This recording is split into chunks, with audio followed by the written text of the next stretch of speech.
Back again with another Furio Watchers video.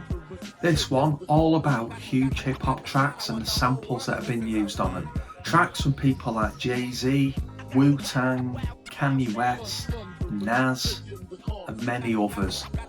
So these are tracks that are either very successful, they've been in the charts, or just really popular tracks. Some of the samples I'm sure you'll know, you'll recognise them. Some I've shown before, but there's quite a few new ones that I haven't shown. Beat playing in the background now is one of my own productions for people that are asking. I've got 6 albums out on Bandcamp that you can download and keep. If that's something you're interested in, there's a link in the description.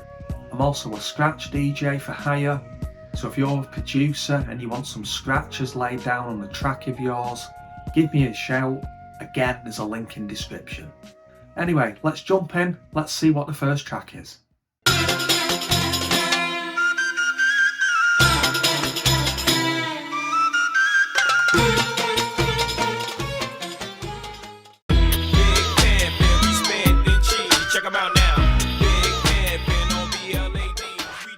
Such a big track, that one, real recognisable sample. That is one of those samples where there's been a lot of controversy over the use of it. There was court cases where Timbaland and Jay-Z argued that it had been replayed rather than directly sampled. That has since been proven not to be the case. It is definitely a direct sample off that original, but it did get dismissed in court. Not because they didn't believe it had been sampled, but it was nephews rather than the actual musician themselves taking the court case up, and it was dismissed on the fact they said that they didn't actually hold the copyright to it. So it's an interesting one, that. If you want to know any more, I would just do a quick Google search on it, and there's loads more info, links to specific news articles about the court case. But either way, it is a great track, produced by Timbaland, featuring UGK on it as well. Yeah, really good track. Let's see what the next one is.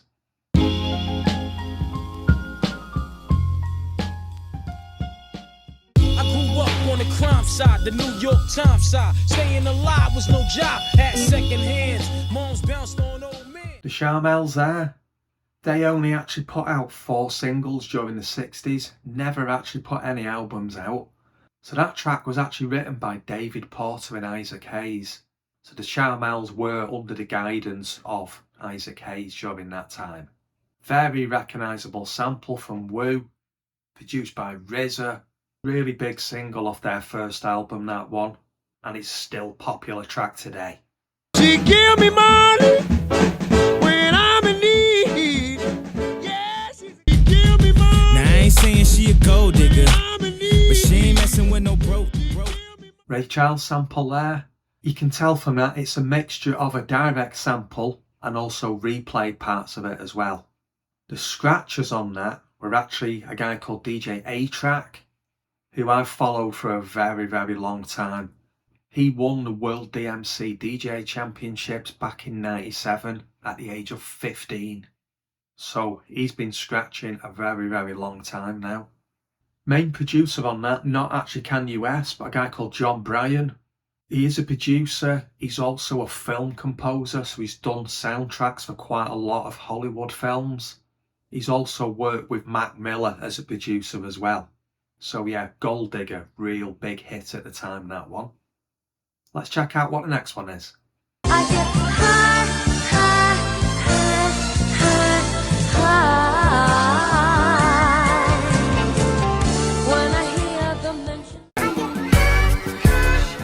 All the time. Free the Pain track there. She's been going a long time. She's put 20 different albums out. Styles P track, 2 producers on there. Saint Denson, he's really only just produced a few tracks, not done a whole lot.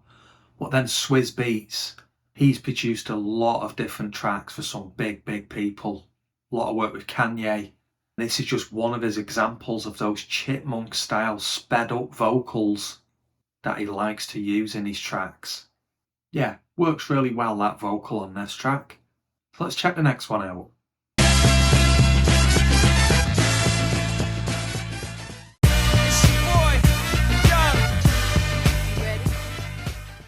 Chi-Light sample there. They originally started off under the name Highlights, and they changed it using the CHI from the beginning of Chicago, which was their hometown. Beyonce and Jay-Z track, not strictly hip-hop, but it's got Jay-Z rhyming on it, so I wanted to include that as it was such a big hit, #1 hit. Main producer on it, Rich Harrison. He works a lot with female vocalists. He's worked with Beyonce, Destiny's Child, Jennifer Hudson, J-Lo, Amerie. So he has actually produced some quite big tracks. And then Beyonce listed on there as co-producer. Very, very big track, that one.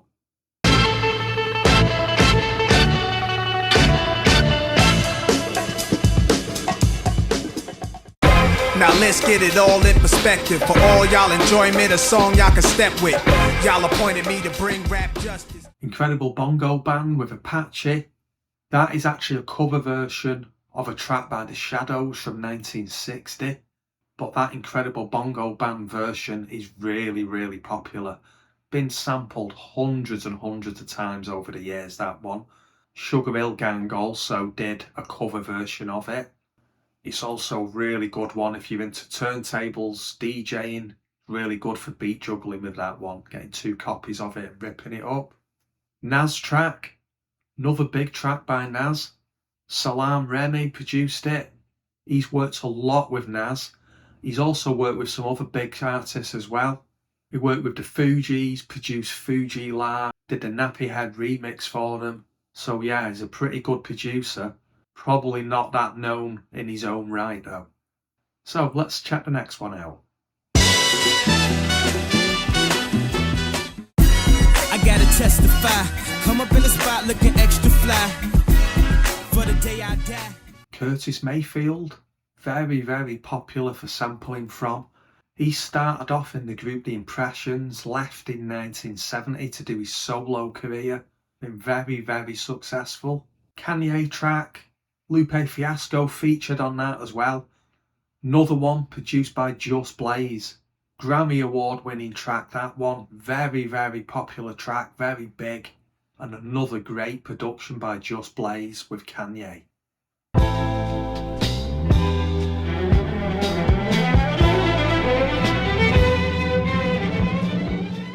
Sat beside me, used to laugh, had mad jokes. The teacher always got mad, so we passed notes. It started off so innocent. Family Circle, they just put out 3 albums during the 70s and that was it. Been used as well before. It was used on like Father Like Son, The Game with Busta Rhymes featured on it. Used the same part of it but in a bit of a different way. J. Cole track, produced by J. Cole as well. Nice drums over it as well. Impeach the President drums that have been used on a lot of tracks as well. Just really distinct drums that really add to it, I think. Yeah, great track that one. Let's listen to what the next one is.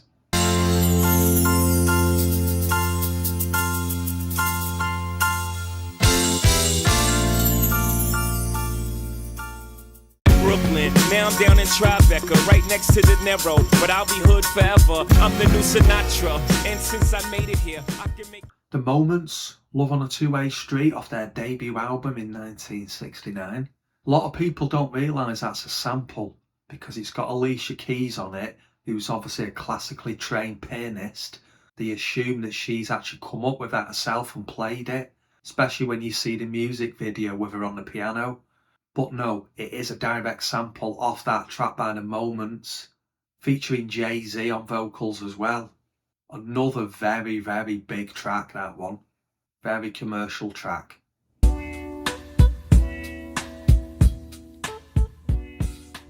2, 3 into the 4. Snoop, Doggy Dogg, and Dr. Dre is at the door, ready to make an entrance, so back on up.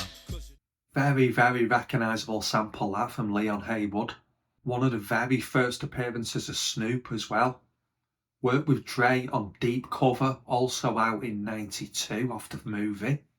And then appeared on the Chronic album with Dre as well. So Dre often replays samples rather than does a direct sample from them. But this isn't one of those occasions. This is definitely sampled directly off that Leon Haywood track. Very, very famous Dre track, hugely successful with that one. Let's check what the next one is.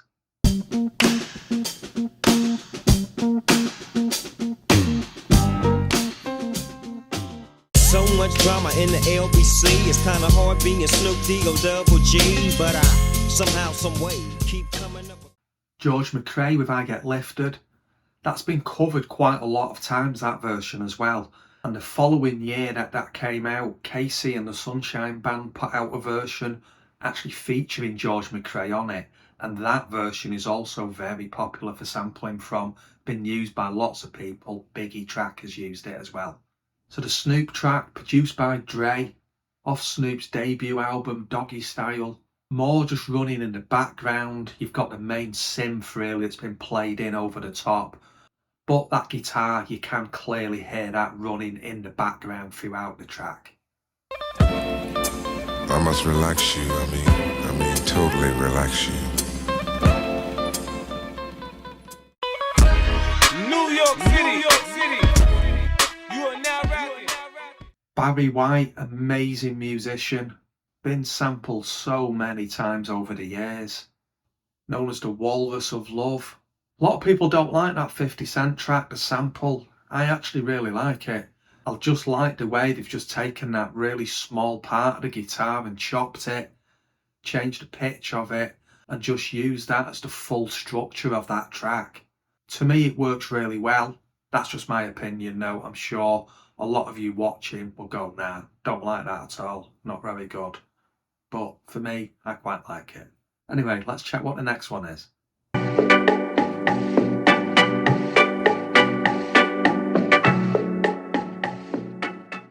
Phone. Late night when you need my... Timmy Thomas with Why Can't We Live Together. That was his biggest solo hit as well. Successful with that all over the world. Sold over 2 million copies of that single. Drake track. Not my style at all, but I wanted to include it because it was very, very successful. Produced by a guy called 1985, who's done loads and loads of production for Drake. Very, very big track, that one for Drake. But as I said, just not really my style. Bit too commercial for me. And like Tribe Called Quest said, I like my beats hard like 2-day-old shit. So, let's check what the next one is.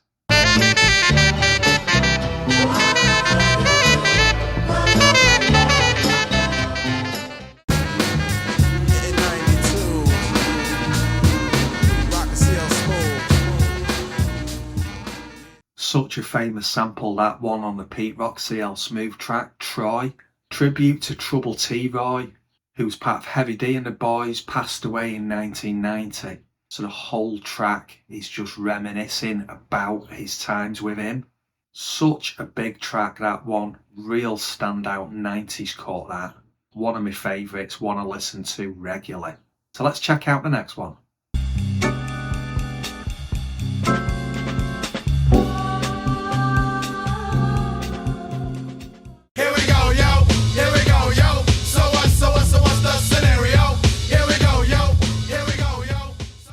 Brother Jack McDuff there with Obligato. Great track, that one. He actually had his own band in the 60s that had a young George Benson on guitar actually playing with him.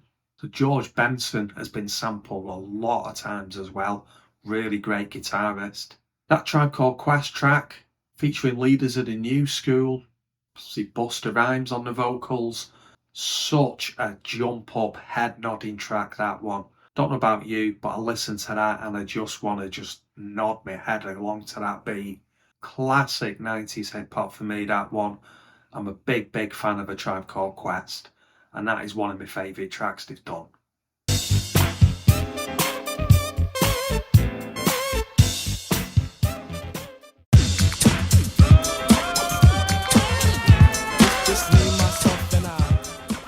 Funkadelic sample, which is one of George Clinton's group, Parliament being the other one. De La Soul, great group. Got to see them live long time ago, back in the 90s. Put on a real good show. Finally got their albums now on streaming services like Spotify. They've had so many sample clearance issues over the years because a lot of the tracks they put out and didn't actually bother to clear the samples. All that's now sorted out. All the samples have been cleared, so you can now listen to the majority of their albums now. Yeah, great track, that one. Let's see what's up next.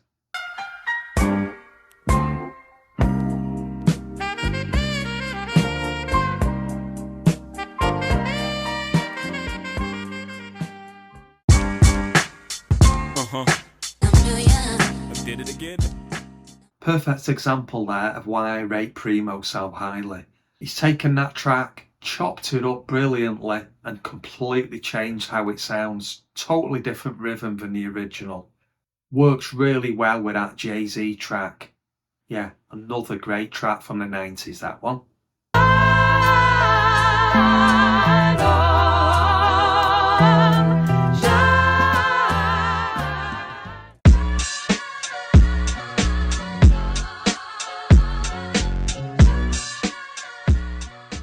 Jaylib the Red. So Jaylib is J Dilla and Madlib together. The track I've shown you there is the original version. If you look that track up now on Spotify, and I've mentioned this in another video, but if you look that track up on Spotify, completely different sample on there. They couldn't get that sample cleared. After the original release, they were ordered to destroy any remaining copies and completely get rid of that sample. Chris Williamson, who the original track is from, really did not like the lyrics at all on that track.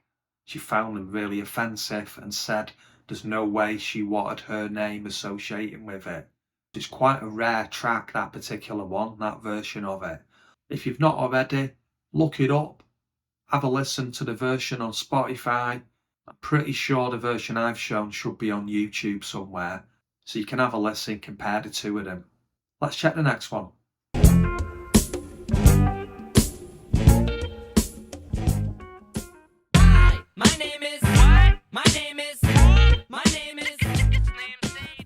Labi Siffre, British musician, brought up in London.